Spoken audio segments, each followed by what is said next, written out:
परमात्मा और संसार में कोई बुनियादी विरोध नहीं है। परमात्मा और संसार में कोई भी शत्रुता नहीं है, लेकिन संसार अपने आप में अकेला व्यर्थ है। अगर वो परमात्मा के केंद्र पर घूमने लगे तो वही संसार सार्थक हो जाता है। गुरु नानक भी भोजन करते हैं, भगवान राम भी भोजन करते हैं, कृष्ण भी कपड़े पहनते हैं, महावीर भी श्वास लेते हैं, कृष्ण तो लीलाएं भी करते हैं। लेकिन बहुत फर्क है, हम सिर्फ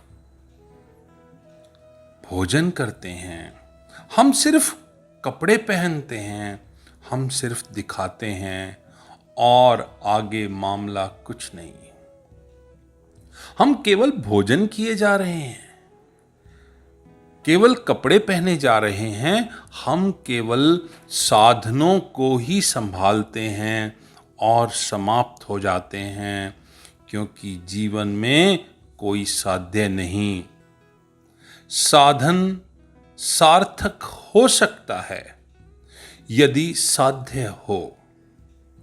साधन अपने आप में बिल्कुल व्यर्थ है, उसकी कोई सार्थकता नहीं। एक आदमी एक रास्ता बनाए, एक ऐसा आदमी जिसे कहीं जाना भी ना हो और वो जिंदगी भर रास्ता बनाए, तोड़े, जंगल को खोदे, लकड़ियां काटे, मिट्टियां बिछाए, रास्ता बनाए, और अगर आप उनसे पूछ लीजिए कि रास्ता किस लिए बना रहे हो, तो वो आपको कहेंगे कि मुझे कहीं नहीं जाना। अगर कहीं नहीं जाना तो ये रास्ता बनाना व्यर्थ हो गया। हम सब ऐसे ही रास्ते बनाते हैं जिन्हें कहीं जाना नहीं है। जिसे परमात्मा तक नहीं जाना, उसका जीवन एक ऐसा ही रास्ता है जिसे वो बना रहा है लेकिन कहीं जाएगा नहीं। जिसके प्राण परमात्मा तक जाने को आकांक्षी हो गए, उसका ये सारा क्षुद्र जीवन सार्थक हो जाता है। रास्ते हम सब बनाते हैं, परंतु पहुंचते हम में से बहुत थोड़े हैं, क्योंकि रास्ता बनाते वक्त हमें पहुंचने का कोई ख्याल ही नहीं रहता।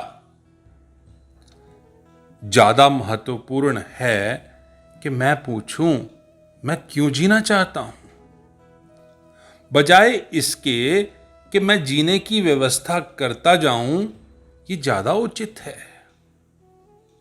हमारे मनों में बहुत कम प्रश्न पैदा होते हैं। प्रश्न तो पैदा ही नहीं होते, बने बनाए। और जब प्रश्न ही पैदा नहीं होते और जिज्ञासा ही पैदा नहीं होती, तो खोज कैसे पैदा होगी? और खोज की आकांक्षा ना होगी तो उस दिशा में श्रम कैसे होगा?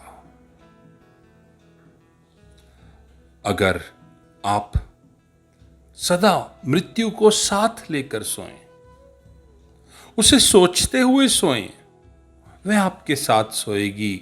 उसको निरंतर समक्ष रखें, साथ रहें, वो साथ है। जो मृत्यु को साथ रख लेता है, मृत्यु को संगी बना लेता है, मित्र बना लेता है, वो याद रखे बहुत देर नहीं, परमात्मा कुछ देर में उसके साथ होगा। जिसने पहला कदम उठाया है मृत्यु के साथ, जिसने दोस्ती की है और उसका साथ लिया है, उसने पहला कदम उठा लिया है। अमृत उसके साथ होगा।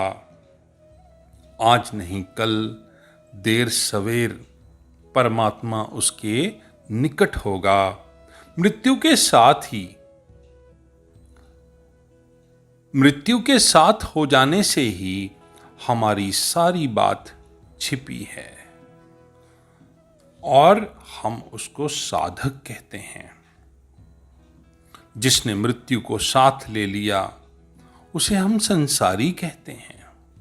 जो मृत्यु से भाग रहा है, जो बच रहा है, वो संसारी है। आपके मन में साधना का कोई जन्म तभी हो सकता है जब साधक पहली शर्त पूरी करे, मौत से मुख मत मोड़िए, उसकी आंखों में देखिए, उसको निकट से लीजिए। जब आप पहला कदम उठाएंगे मौत की जागरूकता के विषय में, यही पहला कदम होगा परमात्मा की ओर। और जैसे जैसे आपके कदम उठते चले जाएंगे, रास्ता बनता जाएगा और आप इन रास्तों पर चलने के लिए सार्थक हो जाओगे। अब रास्ता भी बनता रहेगा और पता भी रहेगा कि कहाँ जाना है और कैसे सार्थक होना है। मंजिल का भी ज्ञान होगा और एक दिन वो मंजिल पा ही लेंगे।